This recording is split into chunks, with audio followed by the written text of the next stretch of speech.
महाराज जी, क्रोधी मन को कैसे शांत करूं? क्रोध का मूल काम है। क्रोध की स्वयं की सत्ता नहीं। कामा संजायते क्रोधा, क्रोधा स्मृति विभ्रमा स्मृति भ्रंशात बुद्धिनाशो बुद्धिनाशात प्रणश्यति।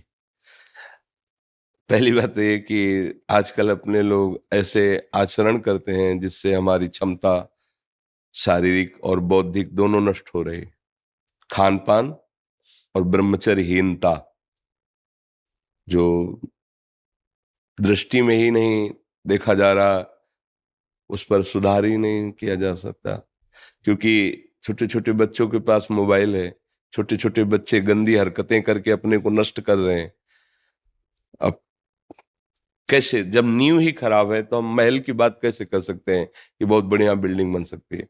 अगर संयम से रहा जाए, गृहस्थ भी ब्याह भी हो जाए तो भी संयम से रहा जाए, खान पान पवित्र किया जाए और प्रभु का नाम जप किया जाए, तो हमारी निर्णायक गलत है। हमें क्रोध कब आता है? जब हमारे निगेटिव प्रतिकूल कोई बात होती है। मतलब पॉजिटिव अनुकूल में कभी क्रोध आया है क्या? आप देखो, आ ही नहीं सकता। जब हमारे कोई विचार पॉजिटिव हो, अनुकूल, व्यवस्थित, तो फिर हमें क्रोध आएगा ही नहीं। तो जिसको हमने प्रतिकूल और निगेटिव माना है, उसका निर्णय करने वाली अगर हमारी बुद्धि ठीक हो तो हम अपने आप को बचा लेंगे और सामने वाले को भी बचा देंगे। पर वो बुद्धि इतनी अपवित्र हो गई, असमर्थ हो गई, कोई ठीक निर्णय नहीं कर पा रहे, तो फिर हमें गुस्सा आ जाते हैं, लड़ाई लड़ते हैं, या मन से उसका अनिष्ट सोचने लगते हैं। हर तरह से हमारी भी हानि है, उसकी भी हानि है। जिसने हमारे प्रति नकारात्मक चेष्टाएं की तो उसकी हानि होगी कि नहीं ये तो पता नहीं, पर अपनी हानि तुरंत होने शुरू हो जाती है जब हम क्रोध करते हैं। हृदय जलने लगता है, विचार गंदे होने लगते हैं, भावना हमारी हमको जलाने लगती है। इसलिए ना तो उसके लिए ठीक है और ना अपने लिए ठीक है। तो इसको मिटाना ही हमारे लिए कर्तव्य है। और ये पवित्र बुद्धि विवेक के द्वारा मिटाया जा सकता, दूसरी कोई दवा नहीं। विवेक के द्वारा अगर विवेक हो जाए तो बात बन जाए। विवेक होने के लिए सत्संग में विवेक प्रकट होता है, पर उसको धारण करने की भी तो क्षमता होनी चाहिए। बिन सत्संग विवेक ना हुई, सत्संग से विवेक होगा, पर वो विवेक धारण तभी होगा जब बुद्धि पवित्र हो। बुद्धि पवित्र तभी होगी जब आहार पवित्र हो, संग पवित्र हो, आचरण पवित्र हो, विचार तभी हमारे पवित्र होंगे ना। अब हम कैसे बताएं? गंदे भोजन करना, मनमानी आचरण करना, गंदे दृश्य देखना, गंदा व्यवहार करना, गंदा विचार रखना, अब कैसे सुधारो, कैसे सुधारो? क्योंकि नींव गड़बड़ हो रही। अपने जितनी भी नई पीढ़ी है वो गंदे नशों में जा रही है, गंदे आचरणों में जा रही है, गंदे व्यवहारों में जा रही है। वो ब्रह्मचर्य को कुछ समझ ही नहीं रहे हैं, उसको एक खिलवाड़ समझ रहे हैं, मनोरंजन समझ रहे हैं। क्षमता अध्यात्म की तब आवे ना जब थोड़ा संयम होना। अब जैसे कोई आ कहता है मैं भगवान की अनुभूति कराओ तो माने, यार पूरा जीवन हो गया उन्हीं की अनुभूति के लिए तो चले हैं। ये जितने महात्मा हैं ऐसी अनुभूति हो जाती है कि ये करवाओ, ये कोई ये थोड़ी कि थोड़ा टेस्ट करवाओ तब हम चलेंगे। उसके लिए तुम्हारी जबान भी तो ठीक होनी चाहिए।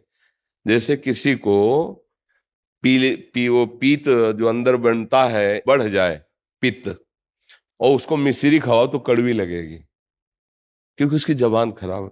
हमारी इंद्रियां मलिन हो चुकी हैं। जैसे राधा नाम सुधा रसम, कह रहे राधा नाम क्या है? बोले अमृत रस है, प्रेमामृत भरा हुआ, पर हमें अच्छा नहीं लग रहा, नहीं वो स्वाद आ रहा।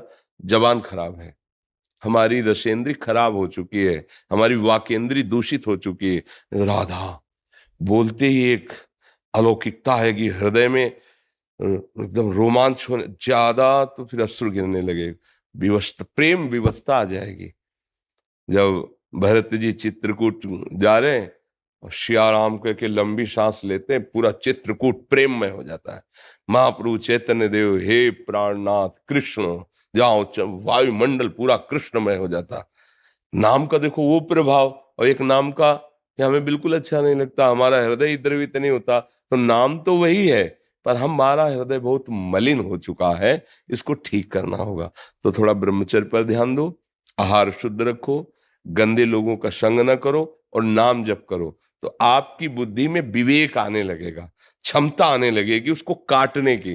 काट दिया तो बात बन जाएगी। अब नहीं काटा तो फिर उसको काट दोगे। लड़ाई झगड़ा गाली गुप्ता ये सब यही तो हो रहा है। संसार नाक में गुस्सा रखा है, नाक में जरा से छू गया तो पीट देगा, वो गाली दे देगा। ये नहीं समझ रहा भीड़ है, धक्का लगा होगा, जिससे छुआ है वो भी असमर्थ है, भीड़ में उसको धक्का लगी, उससे हमारे द्वारा लगे, कोई बात नहीं। अगर लग भी जाए अपने, कोई बात नहीं, कोई बात नहीं, आप आराम से, तब लगेगा कि हाँ मनुष्यता है इसमें।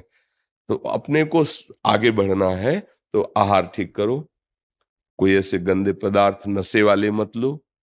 अब जैसे शराब पी ले, फिर सोचे क्रोध ना आवे, शराब पी लेने पर अहम इतना बढ़ जाता है, अब अहंकार बढ़ चुका है, तो सारे दोस्त उसमें बैठे हुए हैं, अब आप जरा सा छेड़ दोगे तो फिर लड़ाई झगड़ा शुरू। तो अब वो बुद्धि जिसने शराब पी है, क्या कभी वो ठीक निर्णय कर पाएगी ना पीने पर भी?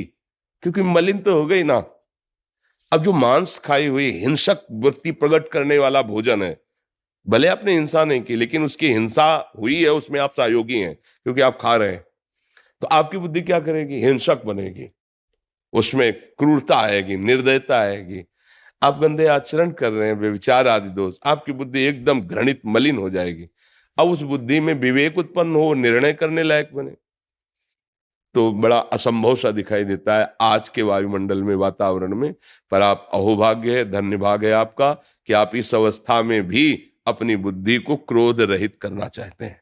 तो नाम जप करो, अच्छा आहार करो, और जब कभी कोई क्रोध दिलाने वाली बात आवे तो निश्चित समझो आपके किसी पाप का नाश करने के लिए वो भगवान लीला रचे, चुपचाप बचा के निकल जाओ, अपने को भी और सामने वाले को भी।